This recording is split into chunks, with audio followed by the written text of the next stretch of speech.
saya nampak from CCTV, tenant tu dia nampak terbakar. Apa dia buat, dia campak benda tu dari induction cooker, dia campak kat sini, dia guna kaki untuk pijak. My fire extinguisher je kat sana je.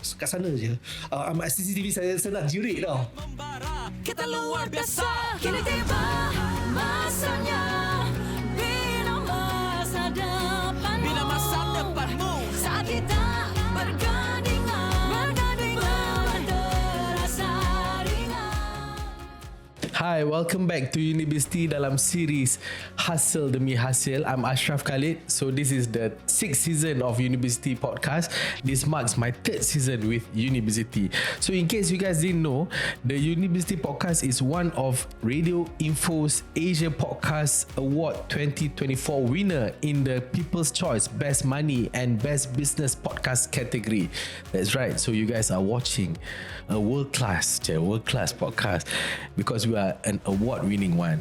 And this season, we kick off with another amazing entrepreneur, our inspirational icon. And today's episode, we're diving into what Hasil Demi Hasil really means to a boss. So I would like to introduce you guys to Keith Kuang from Belive Co-Living. Hi Keith.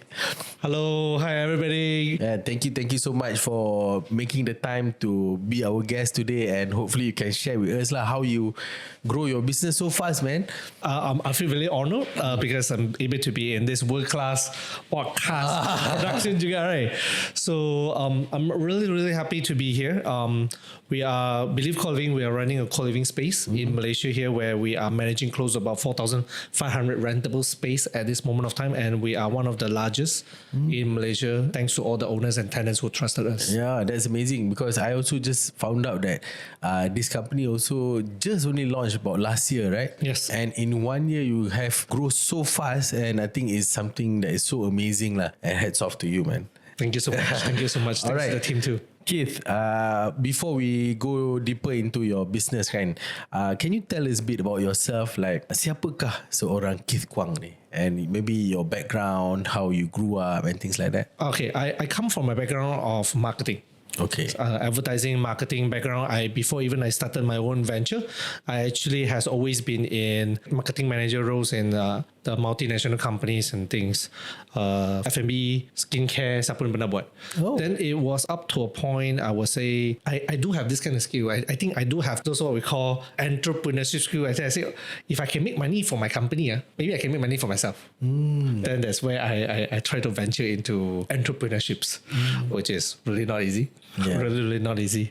So before that, you were working lah. You were not doing business per se, but you were looking at more into sales, is it? Creating marketing plan, advertisements, and also talk to a lot of vendors. Really, let's say when I was in FMCG line, I was talking to like the pharmacies and all these things, making sure they list our products. Distributors. So macam mana nak createkan, nak leaflet. You created markets lah. Yes. You created market for people before lah. Yes. So you decided, okay, I also can do this on my own and make all of the money by myself. Yes. I thought I can. I thought it was easy. Yeah, but that's interesting, man. And did you find that transition between working for a team, managing your own team, how do you find the difference there? When I was working for those corporates, I never need to worry about payroll. Gaji, hampir akhir bulan nak bayar gaji, so I need to making sure the cash flow ada. Okay, back then when you work for other people, you just need to making sure gaji masuk lah. Gaji tentu masuk. Kamu hanya nak pastikan you create result, then your boss puji kat kamu, then end of the day, the appraisal time, kamu dapat increment, dapat bonus. Yalah. That's the things that you need to worry about being as a people who work for other people. But when it comes to creating your own business, managing a team, you have to know about finance, you have to know about account, you have to know about HR policy, you have to understand the law, you have to understand tax, all those things. Other than that, leadership also to manage the team. Yes. Yeah, manage emotions, manage people problem kan. That's why if you ask me, you pernah menyesal? Tak menyesal. At certain moment of time when during the downtime, like during the MCO time, I do. But yet, what makes me persevere is also because of the team. because I know they are relying on me. So they become the motivation for me as well. Because they believe in you. Yes. Thank you so much. Company name, Yeah, yes. Yeah, I think that's interesting. And Keith, I want to understand what actually inspire you to come into this industry, which is the property industry, and also do this co-living business. Okay, so remember just now when I talk about I kerja untuk orang lain. So then I start to learn about property investment because orang cakap okay in Chinese saying lah kerja untuk orang kamu macam nak jadi kaya raya memang susah gila. Yeah. So cakap okay, so then I say okay, then maybe we try one approach is to go through you get rich through investment, right? So 10 years ago the property is really booming and all these things, and I say okay, might as well I involve in property investment. So the moment I got into property investment, I went into certain course or seminars, and then I say if I love property so much, and I say literally I always tell people, let's say if you cut me, then everything coming out will be all properties and all the knowledge about properties. Darah property. Darah property. So saya cakap, if I able to do that, okay, that's where you know I say I can make with all my marketing strategy, plan and all this thing, I can make money for my company mah. Can I do something that I do for property and I do it for myself? Since I love property so much, that's where it sparks. I share with you how I started this business. I actually rented a double-story house in Petaling Jaya. Your own or? I rent. So I rent dengan landlord, a double-story house, and renovate the house myself. So double-story house kat PJ, highly demanded. Back then tak banyak condo lagi. So I make it into 7 rooms. Oh, you potong-potong lah. Potong-potong. I make it into 7 rooms. In 1 month, I rent it all out. Okay, guess what? I make the sewa yang saya bayar tu 2,000. After is renting out all 7 rooms in 1 month time, I make 5,500. Wow. Gross. Not even your property. Not even my property. Why should I buy so much? Now I can rent as much and then I make money mah. Wah, satu property 5,500 tolak 2,000 saya make 3,500 Wow. It's more than 100% full. Yeah. I said, if I get more, then I can get more. You can scale this kan? Then that's the starting point. That was the spark Yes. But you are quite lucky, I guess, because you sort of know your interest is in property. In a way, yes. Kan? You dah tahu benda tu adalah something that you want to be in, kan? The passion memang the passion that drive me. And how did you then identify the gap of this market segment? Because macam yalah, orang lain mungkin dia orang ada macam buat property agent apa semua kan. So when I was talking to you, this one I said this is like super agent on steroid. Kan, you have like you started in just 1 year ago, and now you have like over like 4,000 landlords that you are working with. You know, you have so much space. I mean, property agent maybe they can have like 20-30 client a month kan. But you are doing like 100 times that, you know. So yeah, macam mana you identify that gap and you first start this? Thanks for asking this question. So, okay, of course, from the first house I talk about it until now, it has a lot of up and downs. It has a lot of ups and downs. But how I identified the gap was right now, we know if a young working adult, where this is a booming market. Okay, by the way, in Malaysia, we have identified, we have based on statistics, we know we have about 6 million target that I can target with. Where are these 6 million? 6 million are students, university students, college students, young working adult just graduated, and those people who are below 30 years old. So these are the people they need a place to stay, especially a metropolitan area.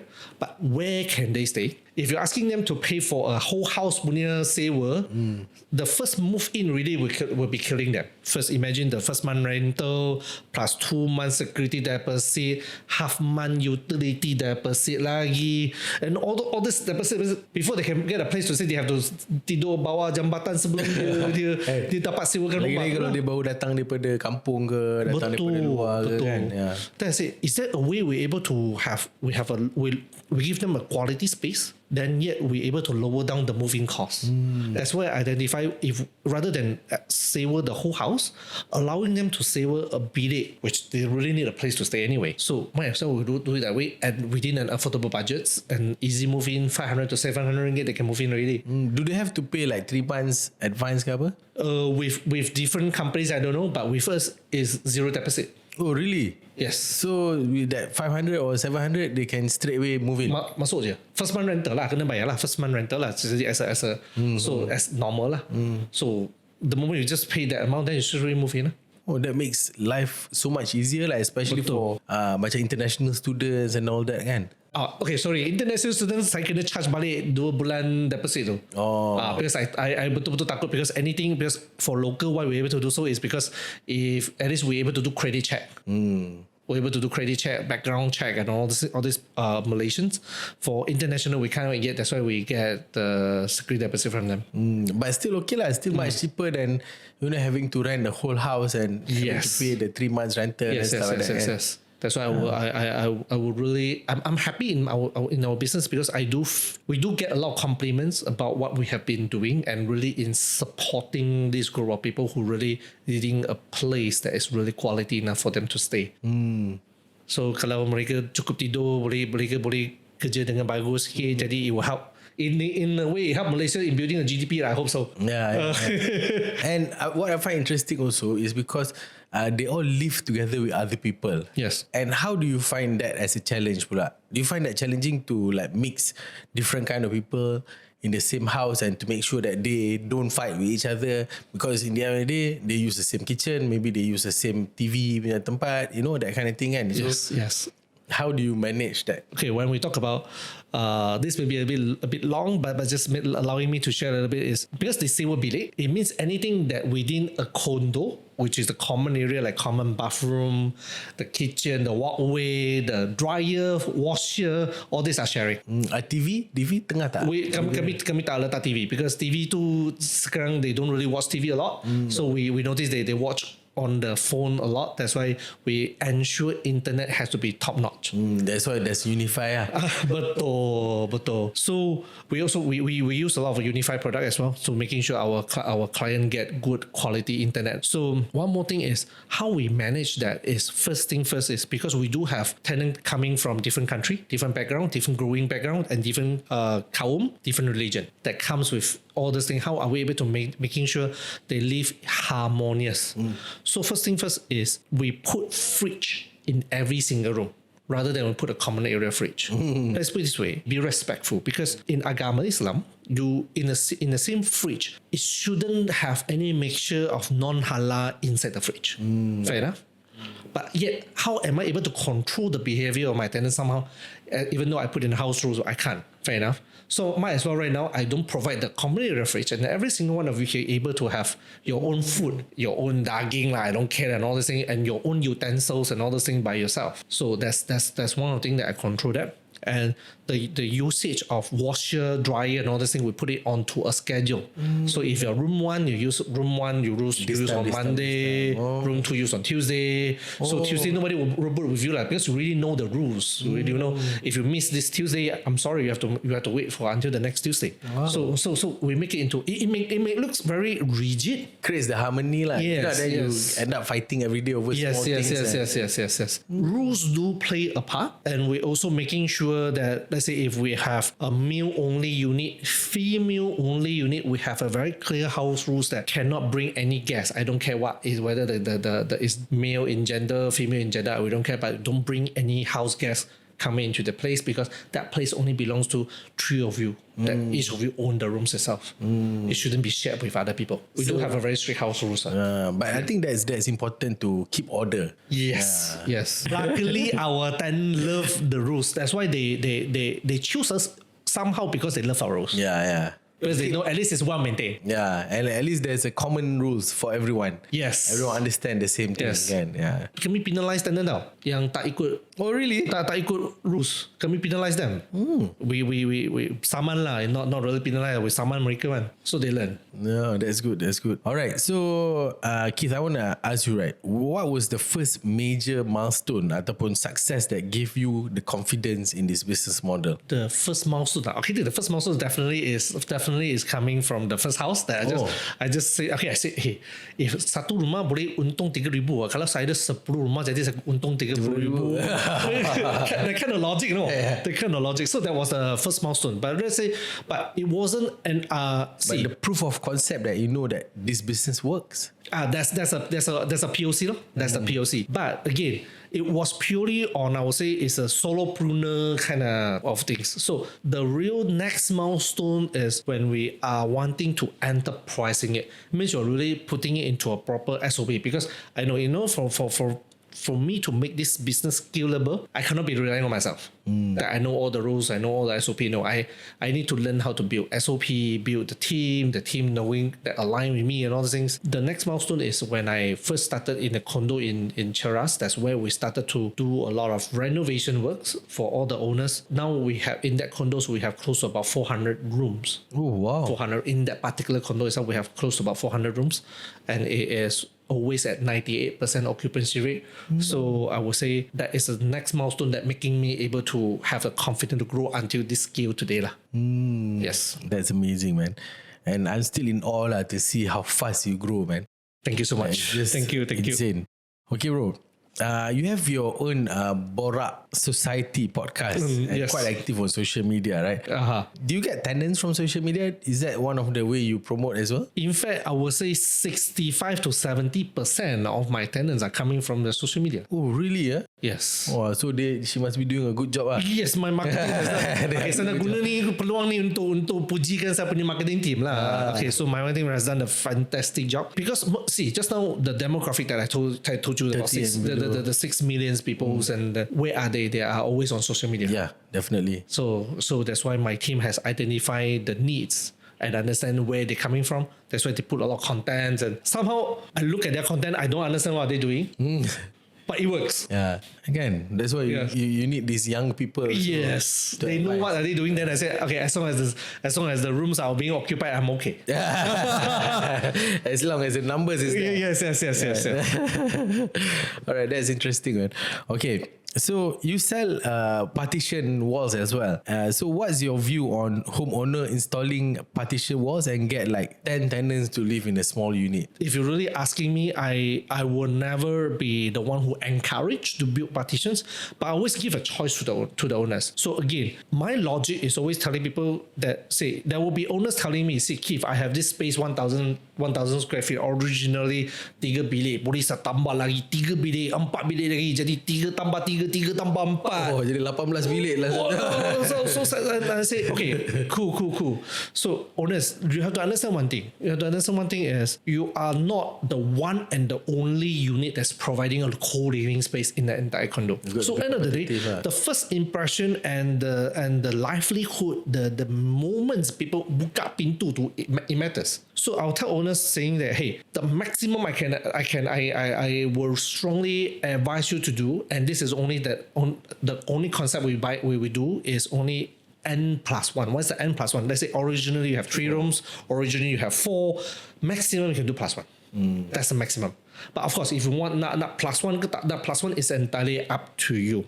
But anything that above the +1, I would not managing it because I know eventually it doesn't create the co-living space that is harmony. Yes, I know. In the end of the day, that is your product also, right? Yes. You got to make sure your product is good. Yes. Because customer will come back based on that product. If the product is bad, then you get bad reviews, then the other day it will come back to you again. Yes. And one more thing, maybe one more thing is because let's say, okay, just try to imagine yourself. The moment if got tempat dining area, saya pun buat satu bilik juga. Okay, saya pun buat satu bilik juga. Some people buat kat yard juga. The yard they do it at satu bilik juga. So can you imagine? Just the moment you open the door, it's just ding kat semua tempat lah. It's just like a hollow walkway and all these things. It doesn't look good, right? If I were to take in this product, am I able to rent it out? I may not have able to rent it out. When I'm not able to rent it out, owner will blame me for not able to rent it out. I will be jeopardizing my own brand name as well. So I have a brand to really taking care of. To really making sure all owners who come to me looking for ROI, maximizing their ROI, I will give them the correct advice. Jangan rasa tambah bilik. Jangan tamak sangat lah. Betul. I will help you to do the right way to maximizing it, but don't like what I say lah, jangan tamak sangat lah. It doesn't mean tambah bilik tentu tambah rezeki. Dia tak semestinya, because eventually you may have any of the room cannot be rented out because the moment you open door, the feeling is not nice. When you feeling not nice, I'm sorry lah, tak kisah macam mana kamu punya, how much you use on your renovation, it just doesn't work out that way. Interesting. Okay, Keith, you have dealt with multiple tenants, multiple owners kan. Ada tak any tenants from hell punya experience? Banyak. Kalau saya cakap beribu-ribu tenants.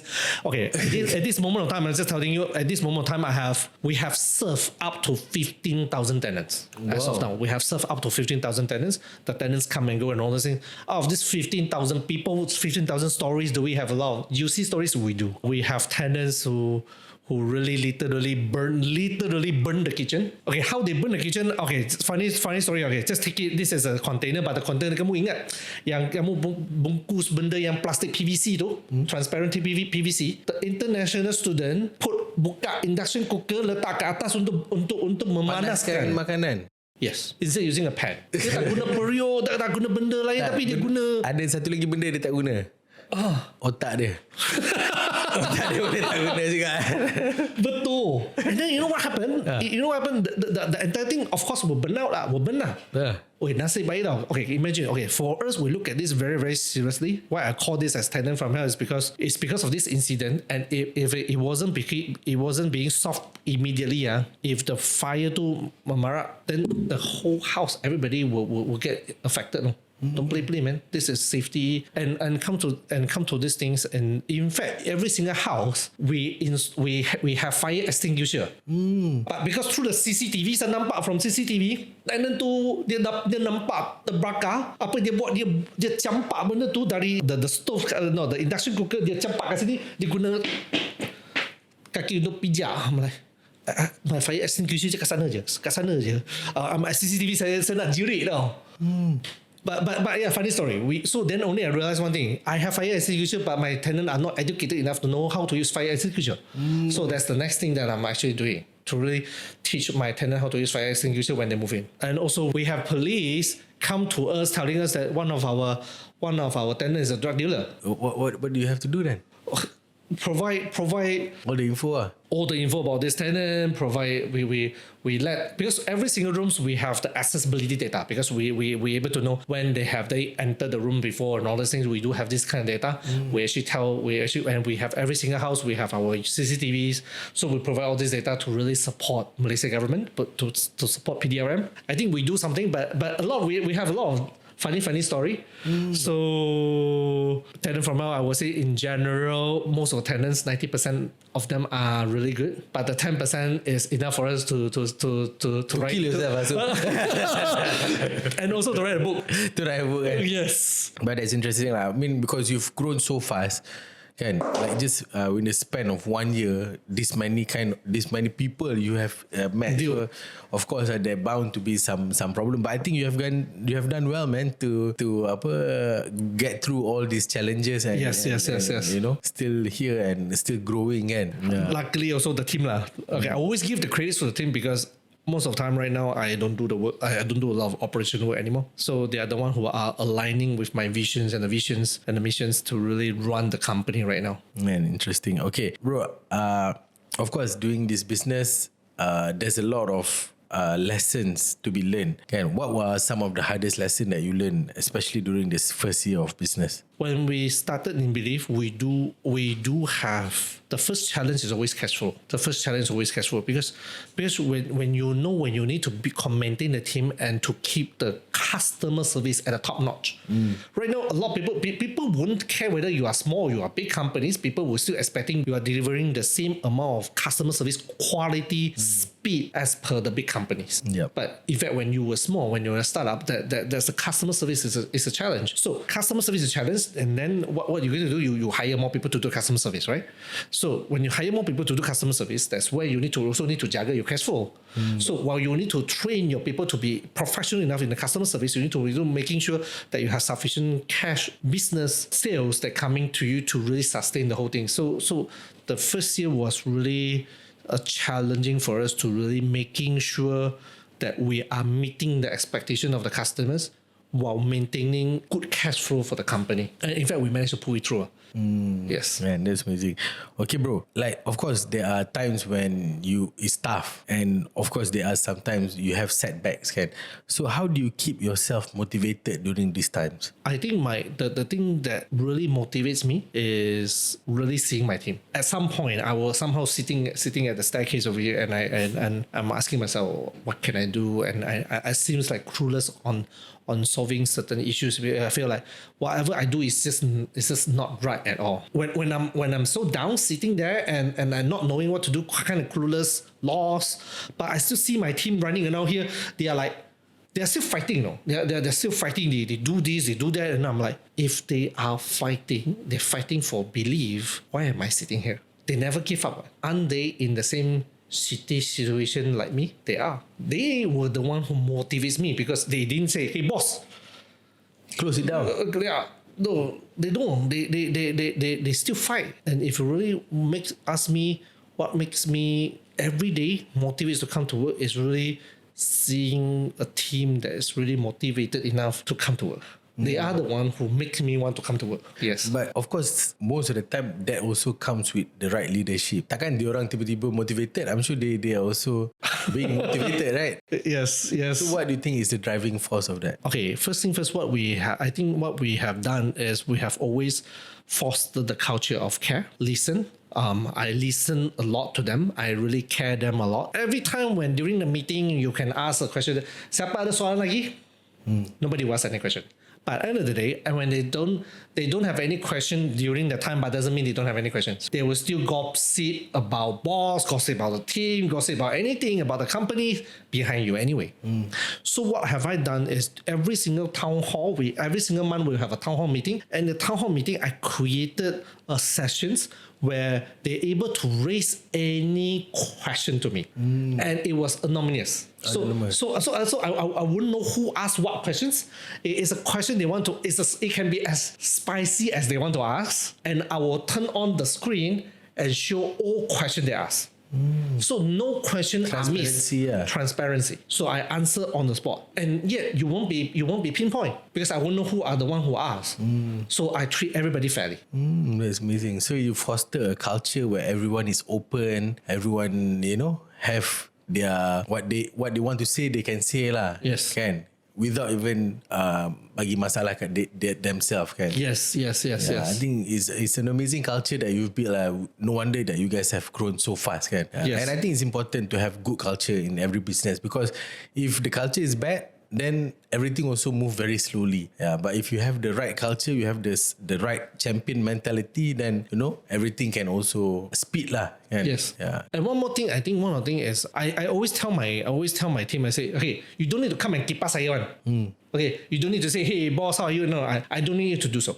Because everybody carry a very clear goal when you come in. You have created a very clear goal, a KPI. I won't say KPI, but it's really a target for yourself. Whether you are in sales team, customer service team, or your marketing, everybody has a certain goal and target to achieve. So with that goal, you yourself will be categorized yourself whether you if you get it, you get A lah. If you sederhana, you get B lah. If you don't get it, you get C. So everybody do aware where they are. So whether you are A, you are B, or you are C class kind of team members. So when you know you are C, don't put those aside, you continue to fight so you're able to go from B to A. And if you're A, always remember yourself that be good so you always get A. So it's also easier for me that I'm able to reward people who are A. I'm able to reward people who are B. So this is systemized. Yes. Wow. Yes. So I'm so impressed, man. Just now when I came in before our show, I saw your dashboard. You can tell me everything about your business just in a click Just of a few button. clicks. Yes. So I think, this is something that a lot of us can learn from lah. Maybe later we'll bring them around also to see your whole Thank you. setup, kan? Because I think it's really impressive, man. And for its SME, 1 year having all this kind of data and analytics, I think is just something mind blowing for me. Thank you so much. Thank you. And I'm sure you're proud of that as well. I am. Because I'm sure you work so hard to develop all this. Yes. All right, so we're gonna take a short break and we'll come back after this with the rapid fire questions. Unify. Solusi digital hebat. Kini tiba masanya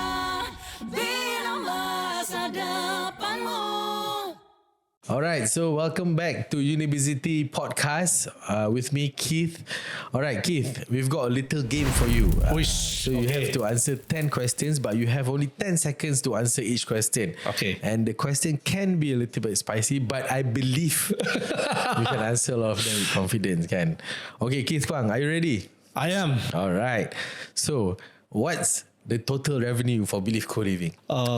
20 million. Wow, amazing. All right. So your total tenants that ran through Belive Co-Living? Total tenants around 15,000. 15,000. Amazing. Yes. Okay. Drop smart key or smart meter? Wow, I can't drop any of it. I will drop smart lock. Smart lock. Smart lock. Yeah. Because it doesn't affect you so much. Yes. I think smart meter better. Okay. Smart meter boleh tengok lagi. Okay. Are you an night owl or early bird? I'm an early bird. Oh, early bird. Yes. What time you usually wake up in the morning? Or around 7. Wow, that's good. Okay, what's your red flag to identify a bad tenant? Red flag to identify a bad tenant. When they are late for viewing. Okay, when they're late for viewing, it also means it tells me about their attitude towards doing things promptly and fulfilling their promise. And we know then he is going to be late in making rental payment. Oh yeah, because one of my business coach always say, how you do anything is how you do everything. Yes. Kan? Yes. So yeah, kalau dia lambat maksudnya semua benda dia lambat. Yes. Sebab tu tadi pukul 2 tepat saya sampai. Bagus. Call time pukul 2 kan. Alright, so what's your must read for landlords? Must read for landlord. I will tell landlord to really read Strata Management Act, the law for Malaysia to be a landlord, to be a property owners is important. All right, cash flow or capital gain? Cash flow. Cash flow, Yes. Why? For me, the cash is the blood that flow in the companies that you need to making sure that you will have sufficient money coming in to spend for the daily expenses. But capital gain, even for property investment as well. So because capital gain takes time. It's a long-term game. Long-term game. You need to making sure you're sustainable first before you make the gain. Understand? Okay, what's the hidden cost that rookies miss? Oh, hidden cost for rookies miss. Do everything by themselves. More cost, right? Actually. Yes. Then just giving it to somebody like Believe. Not necessary, but somebody specialized. But also one thing is because they always think they can save more money by doing themselves, but it is not because you have forgotten the opportunity cost of making mistake. Yeah. Yes. Actually, a lot of people say when they do renovation for their own house, Yes. that is like one business by itself. Like they think about it all the time, right? Yes. As long as benda tak siap, your mind will always be there. Yes. So that one is a cost that you want to actually, kamu tak perlu risau. tak nak fikir pun Tak nak, betul. Okay. So, where's your next launch city? Next launch, I would say in Kota Kinabalu. Oh, Kota Kinabalu. Yeah, we're going to Kota Kinabalu. Oh, that's nice. Okay, the best place to rent for students or low-income people from kampung? The best place I will say in Taman Maruri Ceras. Why? Because it is I will call it as a tier 2 city, a tier 2 area that is nearby to the KL city centre. But again, the KL city centre is very, very expensive. So if you stay in the Pinggiran bandar lah. Pinggiran bandar, which is I would say it would take about 3 or 4 LRT or MRT stations to be there.